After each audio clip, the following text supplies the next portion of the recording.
Hoarding, Buried Alive is an American TV series that premiered on TLC from 2010 to 2014.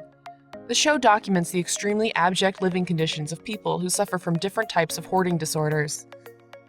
With the help of experts, individuals fight to find a way to defeat their unhealthy obsession with hoarding in this show. Welcome to the Watch Subscribe for more content, and let's dive into this TV series and have a look at the 10 saddest moments that the hoarders had to face. Number 10. Daughter's first visit in decades. Jan hasn't allowed her family or friends to visit her home in years, but after a decade, her daughters decide to drop by, and their reaction to the state of her mom and her house was saddening. Jan, talking to the show, downheartedly said that she hopes her daughters would understand her sorry state when they come to visit her. She started to clear the house from outside before her daughters arrived to give them an impression that nothing's wrong with the house. But when they arrived and opened the door trying to get in, they were shocked to see the state in which their mom was living in. Hoarding is not necessarily an advertent act. Rather, the hoarders are helpless. So was Jan. It's hard to see any beloved one living in such conditions, especially when it's your mother. Number 9. Hoarding forces son to move out. Kathy's extreme hoarding forced her 12-year-old son, CJ, to move out of their home. CJ describes the house as a complete mess and like a landfall, a place where one would never want to live in. At the age of 12, he made the decision that he can no longer live in the house, so he decided to move out and stay with his grandma. His grandma cries to explain the situation. I think she thinks that I probably kind of took CJ away from her. God only knows I didn't take him away from her. He just refused to go back there. It was his choice. She then proceeds to take off her glasses and wipe off her tears, adds further, and I feel sorry for CJ. Nobody would want their child to move out of their home, nor did Kathy, but she could not help herself with the habit of hoarding. Number 8. You're not taking my kids. Karen is not the only victim of her hoarding. Her 2 young sons are quoted as saying that they feel trapped in her nightmarish home. I think my mom might struggle with hoarding. I feel like I'm trapped inside, her son talking to the show. The kids were taken away by Child Protective Services, or CPS, because of the concerns for their well-being. Karen was offered the ultimatum, but if she doesn't clean up her act within 48 hours, she will lose the custody of her boys. She got extremely disheartened when her children were being taken away by the CPS. She cried and demanded the children not be snatched away from her, but she could do nothing. The nightmare did not end for Karen there. Dr. Becky, a psychologist accompanying Karen, was herself reduced to tears when she sees her dog being carried away by SPCA, Society for the Protection of Cruelty to Animals. Number 7. 10-year-old girl in extremely sorry state. Another mother at the risk of losing the custody of her child was Lorena, whose own sister was attempting to have 10-year-old Alexia into her care out of concern for the child's well-being. That child deserves better, Alexia's aunt talking to the show says. Lorena's hoarding has tragic beginnings, all stemming from her ex-boyfriend when he brutally assaulted and raped her 5 years earlier in her own front garden, even slitting her throat.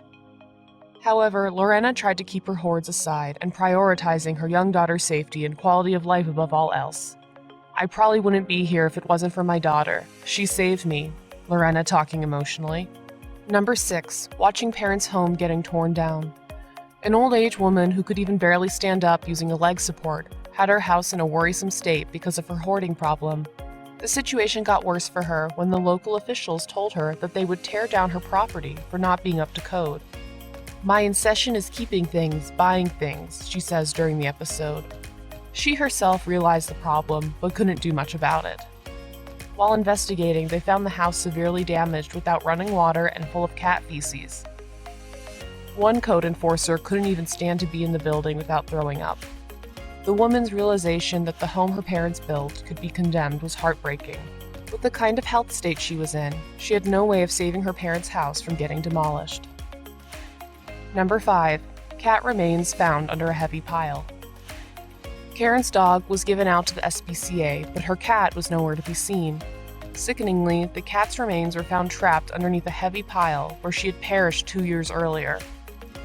The hardest moment was when we found the cat. She was not even a cat except for a skeleton, said one of the experts. The team was in a heartbreaking state when they had a first look at the cat. Even worse, the house had a broken septic tank, because of which it was getting overflown by sewage and human waste. Number 4. Hoarding to fill a void. Brad, a hoarder. One who hoards to fill a gap he has inside of him. One who, whenever feels sad, goes out for shopping to feel better. His obsession with shopping and collecting stuff caused piles to be formed inside his home. He cannot get rid of them. He has emotional attachment with them.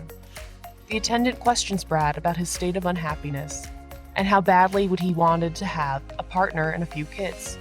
You're by yourself a lot of the days. This is not how you had planned, not the way you would have foreseen your life, the attendant said. Brad nodded with his eyes closed. When asked on the scale of 0 to 10 how strong is his sadness, he replies, probably 7 or 8 right now, with a vague laugh trying to hide his emotions. It's not easy to live by yourself without having wife and children, without having someone to talk with. Brad certainly was battling through loneliness. Number 3. A son's broken heart. Justin, who lives just outside Chicago, recently underwent a surgery for a collapsed lung. He is no longer as healthy as he used to be. He can't lift heavy objects. His mom, a hoarder, gets Justin to move more stuff into the house all the time. Their house is already full of numerous types of piles. Every time he picks up a heavy object, he gets a sort of an electric shock, he says, but he can't really do much but help his mother move stuff into the house.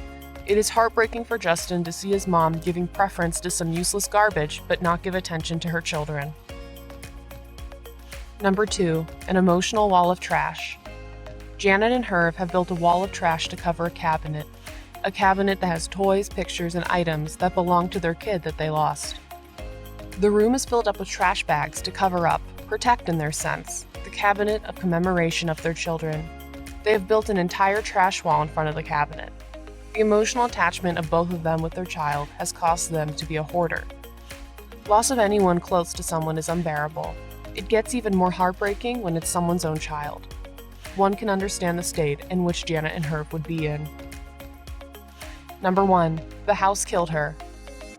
The show is no stranger to emotional situations, but one of the most upsetting was in this season 4 episode. When the 65-year-old mother of 3 children passes away, it's down to the adult kids, Amy, Shirley, and Jimmy, to clear up the clutter in which their mom had the house in the aftermath of their dad. While Jimmy lived with her mother and knew the true extent of her hoarding problem, the 2 sisters had no idea. It's difficult to watch them come to terms with the way their mother lived and died. The house was extremely biohazardous, and a special team was brought up to get rid of all of the life-threatening materials from the house. One of them, leaning onto the pillar of the house, burst into tears, crying, "I just miss her so much. Goodbye, Mom," with one of the experts accompanying her tapped her on her shoulders and tried to calm her down. That's it for our list. Let us know in the comments which episode you think was the saddest, and subscribe for more videos.